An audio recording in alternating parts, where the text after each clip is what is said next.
Hello, my name is Margaret Adele, and welcome to Cover versus Cover. I've seen these videos on BookTube before where a beloved series will get brand new covers for a special edition or whatever, and people will compare the original covers and the new ones and talk about which one they like more, the vibes. I do recall that there has been a series of new covers coming out that people just absolutely despise because it's basically just wiping away all of their character traits and giving them random blobs of color, but that's not what we're talking about here.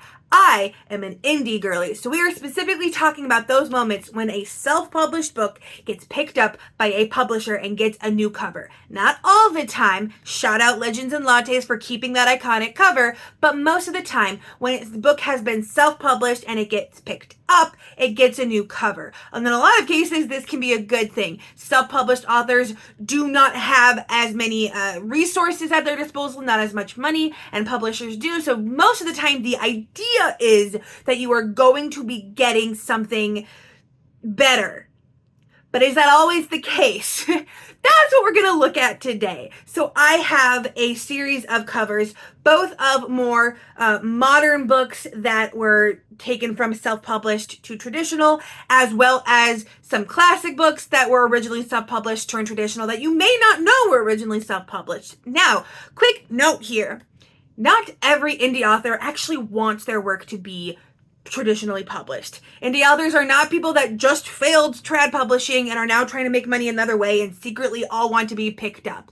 That doesn't mean it's wrong to want to be picked up by trad publishing or to want trad publishing to give you like a special edition in their stores. That makes sense. But I do want to reiterate here, I am not doing this to promote any kind of message of, oh, this big publishing legitimized these authors.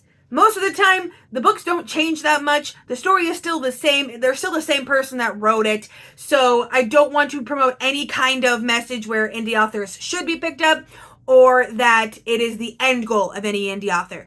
I just want to look at some covers and talk about the process of getting a cover on the self-published indie circuit versus trad publishing and how, yes, even with all those money and resources, trad publishing can still get it wrong. All right, we got the tablet. Let's get to looking. I have looked through most of these. I had to get it all downloaded on here, but we're going to start with a classic, Eragon, probably one of the best known instances of a self-published book turning into a trad published book. So let's first look at the self-published version, and you can definitely tell this is an early days of self-publishing cover. We got a very simplistic dragon eye. You can tell it's a dragon, but it's not like the full image, with a simple name, Eragon, and Christopher Paolini in white underneath it. It's hard to explain if you haven't looked at a lot of covers from the early days of self-publishing, but there is definitely a vibe. Keep in mind, this is back before graphic design was very readily available to the average person as a skill set. You know, we were all still learning how to code MySpace pages back then. And even today, a lot of indie authors are very hesitant to actually develop their own covers. But this one, I think this one gets the message across. You know, the dragons are the point of the story. The dragons are there, but it is kind of bare bones. It's all kind of washed out grays and blues and white. You can definitely tell this was someone making the best of what they had. Now let's go to the trad published, and at this point, this cover is iconic.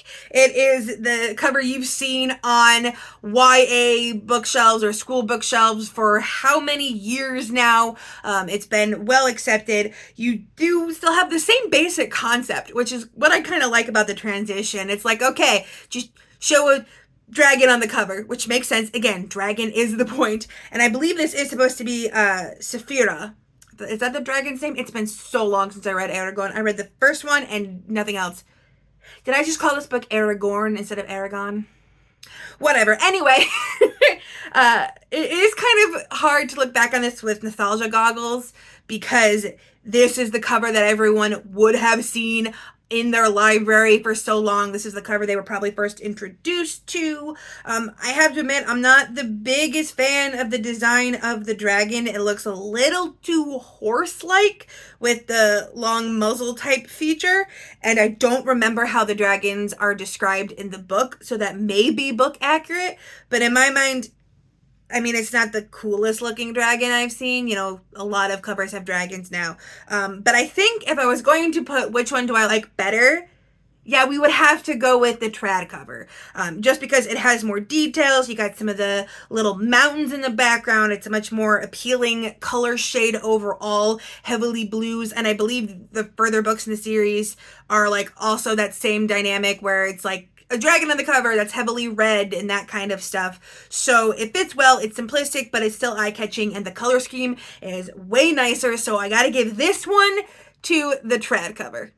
Up next is a book that not only do people not realize it was originally self-published, a lot of people don't even realize it was originally a book, and that is Legally Blonde. Now, I've talked about this a little bit on my channel, comparing the book to both the movie and the musical, and I wholeheartedly believe that both the movie and the musical did the story better, did the character better. Elle Woods of the book is the person everyone in the movie and musical stereotyped her to be. Evil, petty, like honestly trying to get Warner to cheat on his girlfriend, like horrible. But it was originally self-published and then became trad published, so we're going to talk about it here. Now, there is, as far as I can tell, only one version of the self-published cover, and this is a kind of I think it's supposed to be lipstick writing on what looks to be a yellow legal pad. So very apropos for what the book is supposed to be about. I do like when indie authors take the fact that they are going to have to deal with limited resources and make it work for them. Like, if you can't make a highly intricate and complex cover, go for a cover that can still in some way communicate the vibe of the book. And this is a, you know, then contemporary of a very femme woman in law school. So this one tracks. It actually is not the best quality. On my tablet here, it's all grainy and out of focus just because it could not stand the like being expanded, but I understand why they went with this very simplistic cover. Now, for a trad cover, this thing has been republished a lot, so we have a lot of options. I went with the version I first saw when I saw the book like on the Kindle app, and that was this lovely version with Elle Woods in her pink dress with I forget the dog's name. It's not Bruiser in the book. It's a different name, and I cannot for the life of me remember what the Chihuahua's name is. But this is definitely made to reference the movie poster. And you get why, obviously. Like, most people who are reading this book are reading it directly because of the movie. People don't talk about it, or at least the majority of people don't talk about it specifically as a book. Like I mentioned before, a lot of people, when I talk about it, are surprised to find that it was a book at all. And they're also bummed when I tell them that the original book, Legally Blonde, doesn't have like 90% of the stuff they liked in the movie. But this is definitely made to capitalize off that. It's fairly simplistic, but it also does communicate a lot of the same vibes, although it does look nicer. It looks a lot nicer, like, I don't mean just in the graphic design sense. I meant like this Elle Woods looks nicer than the Elle Woods in the book actually is. And that sounds so mean, but she is the most judgmental, fat phobic, like, it's so bad. And so yeah, this Elle Woods on the cover actually could trick you into thinking the book is a lot more like the movie than it actually is. I mean, obviously it's still Elle Woods. She's still in law school. A lot of the big stuff with the murder trial still happen, although it's not specifically a murder trial. It's a whole thing. But regardless, I like this one better. I think we're going to give this one again to the trad cover. I like that the indie cover did what it did with the limited resources. I do think this one is slightly disingenuous with how nice it makes Elle Woods look. There's something a little bit sassier about the indie cover, but just from a purely, do I like looking at it more sense? Yes, we got to give it to the trad. Now, this next one is one that I didn't know was originally self-published until I went to look for self-published books that got made into trad, and that is The Martian by Andy Weir. I have not read this one. My mother has. She says it's great, But this is the original indie cover. Again, very simplistic. It definitely looks like they took a standing photo of Mars and just slapped the title on top of it. And again, I gotta give them credit though, like Mars is the point of it, so they stuck with the point of the story, and it is kind of desolate in a way. It does communicate some level of loneliness, which the story is all about a man being stuck on the planet alone. So that kind of loneliness tracks, and it makes sense that the cover would look so desolate. His situation is pretty bleak, but it definitely does scream, I am an indie author and I gotta get a cover put together type graphic design, which again, I'm not gonna give indie authors fault for that. If you cannot go complex, go for communicating the right vibe. But now let's go to the trad published version here. I like how much this one looks like a painting. Like, it looks like someone took oil paint. I don't know how this was made. My assumption would be graphic design, but I don't know how things are made. I like the color scheme. I mean, basically, it's just the Martian color scheme. Martian, as in actual real life Mars, and it's just a lone dude. There's still maybe some element of loneliness to it because it's just one dude, but I feel like it doesn't translate to the same sense of desolation because it doesn't have that wide expanse of black on it. In fact, this one, because of all the dust, looks slightly more crowded. Now, I do know that early on in the book, he is essentially abandoned by his crewmates because of, I believe, a dust storm. And I also believe that dust storms technically don't really happen on Mars. It was purely fabricated for the plot. But if that is the case, then this cover might be referencing that dust storm, like might be referencing the inciting incident that created everything. Again, I don't know. I have not read this book. But again, it's a case of, I still think the indie cover maybe translated a little bit more well in terms of theme, but the trad cover is prettier. I think the trad cover probably, I had to go with the trad cover only because the indie cover screams, I put the title on an already standing photo in a way that this one screams, I purposely arranged this one and graphic designed it or whatever was done to make it. I also love the detail on the astronauts, I presume it's the protagonist's visor. You can see the reflection of both his hands, and I'm assuming that's the sun up there. But in general, as much as I am an indie girly, 3 in a row, I gotta give it to the trad cover. Let's go with something a little bit more recent. Up next, we'll do The Atlas 6 by Olivia Blake. I'm gonna be honest, I hated this book. I tried to read it. It's like a worse Gossip Girl. A worse, more obnoxious Gossip Girl for me. I could not handle it. I did not see what everyone else was talking about. But then I can either take or leave Dark Academia, so maybe that was part of the thing. But the first cover, our indie cover, was pretty cool. Was fairly more designed than a lot of indie covers can get. But of course, this was also made in a time where indie books are getting more and more competitive with their covers as more cover designers come out, as more indie authors are taking steps to learn the graphic design. I do not know who created this cover, if it was the author or someone else, but I think, is this supposed to be representative of the characters? Because I believe there's like 6 characters and one of them has to die to pass the thing, if I remember correctly.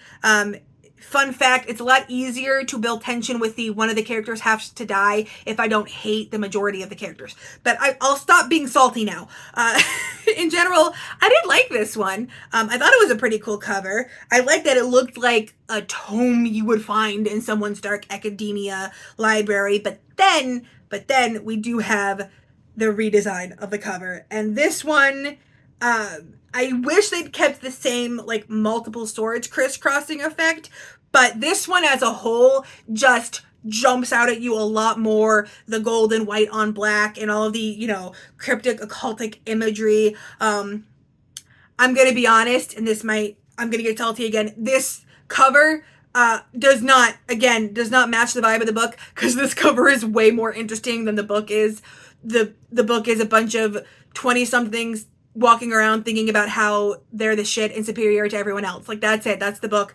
But this is actually a really interesting cover. Like, I would think that we were going into some epic occultic mystery with this. So I almost don't want to give it to this one because, again, it's one of those things where the indie book, like, yeah, was less designed, but communicated the idea better than the more designed trad cover. And I'm wondering if that's just me. If you see it, please comment down below and let me know. And gosh darn it, yep, I gotta give it to the trad cover again. I'm losing my indie card. I'm gonna have to go find like the weirdest self-published book with under 5 reviews to reestablish myself after this. It's another win for trad. Up next, let's go with one of the more recent ones, the big ones, Planted Barbarians by Ruby Dixon. We have the self-published cover, and this is very indicative of the fact that this is a kitschy sci-fi romance. It's one of my favorite kinds of covers in indie books, when it's just an awkwardly photoshopped dude that's been like recolored because he's supposed to be an alien. Now, if you've read the book series, you'll know that the actual aliens in this book have horns, and clearly our dude here, no horns, for the obvious reasons. Once you try to start like photoshopping body parts onto the male models, it gets real weird. So I get why the author or whoever Ruby Dixon paid to do it didn't go for that, because that would have gotten real strange, real uncanny valley real fast. But I do, again, I have a soft spot in my heart for these kind of covers because they communicate the kitsch and the heat better than a lot of modern romance covers. I am in the stop trying to sanitize romance covers as a whole. Like, you're not doing a good job of communicating what the book is if adult spicy books have similar covers to YA books. You're just confusing people. We need to use marketing as communication. But I totally get why this was never gonna fly, being the big book talk forward book, you know, being the one primarily showed on the book talk told me to shelves in Barnes & Noble. So I get why they went with what they did. But let's look at that. And this, I like the art style. I like the art of the special edition. I like that it emphasizes the snowy landscape, because that is a big deal. Like, the entire reason I have to take on the creepy sci-fi horror parasites that they do is because they literally can't survive this icy land without it. But, like, you would not know how much weird sex is in this book by this cover. Which, again, we are just having a theme where the indie covers, yes, they do not have the exact same level of graphic design or artistry, but they communicate the vibes of the book so much better. So, while I do think this one is interesting, I actually am going to give this one to the indie book, purely because I am so over the sanitization of romance covers. I'm so over the let's take off like everything that makes it spicy and gives it heat, because people apparently, they can read about it just fine. Okay, they can read about all the weird sex stuff, but no, we can't see anything even remotely spicy in the books. And also because, like, when I go to Google Planted Barbarians and people are asking, is it spicy? You know the cover failed. The cover failed because in that other cover, you look at it and you know that is filled with alien smut. No one is surprised by the alien smut when you look at that cover. But this one, it's just, it looks like it's a more epic story than it actually is. Like, I need to remind everyone that when Georgie wakes up from being in a coma, she's in the middle of receiving oral. That is the level of spice and weird alien sex is in this book. And yes, apparently it's fine. It's consensual, I guess. I will not get into it. I could do an entire video essay on how the entirety of Planted Barbarians is actually a sci-fi cult of people who should not have the conservative family first values that they do with the way this parasite is set up. But that's another video. This one, I gotta give it to the indie. I'm so over romance covers being downplayed. Give us the spice. I saved the one that hurts me the most for last, and that is A Dowry of Blood by S.T. Gibson. I adore this indie cover. Now, if you've never read this book, I had the pleasure of getting an ARC. I think I gave it a 5-star review. I loved it. I'll even put it down in the description below. But it was intense. It is the story of a woman, a vampire, essentially writing a letter to the vampire that abused her. The entire book is written in second tense, you as if the reader is the vampire that abused her, telling the story of how it all happened and how much she first loved them, then grew to despise them, and it is very careful to never name the actual vampire. Like, a lot of people think like, oh, it's Dracula. It's never named, and it is dark and gothic and very Eastern European based, and I love this cover for that. It looks like a tarot card. There's so many little creepy occult elements to this. The more you look, the more you can spot things like the skeletal hands holding the veil on the face, how haunted and distant the face under that veil looks, all the dancing skeletons and the praying hands with the rosary. Like, there's just so many little elements. I would want this card in my tarot deck, and it's just so intricate. It is very obvious that we are dealing with a historic fantasy book. It is also very good at communicating that this is not a happy ending. Again, this is the protagonist talking directly, theoretically, to their abuser. Like, it is intense, gothic goodness. I love it. And then we got the redesign. This redesign hurts me because the original cover, that tarot card, dark occultic cover, got everything that was so intricate and interesting erased. Like, this cover does not look like I am about to read a dark, twisted, occultic, gothic tale of abuse. This looks like I am about to read a domestic thriller about rich people I'm going to hate. Like, this looks like what the Atlas 6 felt like to me. Like, it's just so pointless. There's nothing interesting about it. Like, yeah, it's red. That's it. And I think the O's are supposed to look like wedding rings interconnected, but the protagonist is only one of the brides. There's multiple of them. So, like, the two rings being interconnected doesn't even make sense because it's not just two characters. I'm so bummed. And of course, you know, you have the more generic clothing. Like, yes, the original self-published cover was not specifically historic representation. It had some liberties taken, but you could definitely tell there was an effort. This looks like a random woman in evening wear. I don't know if this was a photo shoot professionally taken for the sake of the cover or if it was stock footage. It's giving me stock footage vibes, though. I'm so bummed by this redesign, and I'm wondering again how many people had no idea what this book was about if they just picked it up based on the cover, because it's just utterly simplistic. Now, I don't know if it was a case of they could not use the previous cover because it was very clearly done by an artist. However, I do know that it is possible for indie books to keep their covers, so it might not have been possible in this instance. But even if it wasn't possible to keep that exact tarot card-esque occultic cover, you could have given something better than this. You could have given something better than domestic thriller of rich people realness that this cover is. Like, I would never guess that this was the dark gothic tale of vampires unless this was going for, like, I guess The Beautiful by Renee Ahdieh is kind of what this cover reminds me of, because that's another tale, I think, involving vampires. I have not read that one yet. I have it.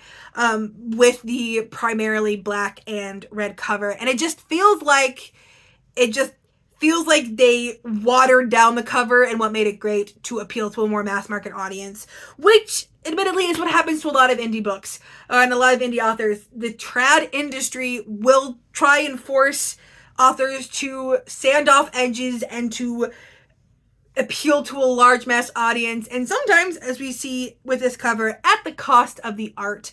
Now, again, no shade to the person that designed any of these trad covers. I get why covers have to be changed for traditional publishing, and like we've seen before, the majority problem is not that they're bad, it's that they're not communicating what the exact vibe of the story is. They are more meant to grab attention visually on a traditional bookshop shelf. Now, that's not to say that indie covers can't also do that, but I don't know. There's just something more charming about DIY covers to me, even as much as I can say that, yes, the trad covers of all of these books are technically, graphically better designed in some cases. A Dowry of Blood, I'm still sad. But regardless, if you know of any other books that got redesigns that you either hated or loved the redesign, please let me know down in the comments below. I would love to know more about them. Maybe once I look into more, we can do another episode of this, make it an ongoing series. I don't know. I don't read a lot of trad books these days. If I don't catch it as an indie book, 9 times out of 10, I will not have read it later. But please let me know down in the comments below. And with nothing else to say, I hope you have a wonderful day and a marvelous tomorrow.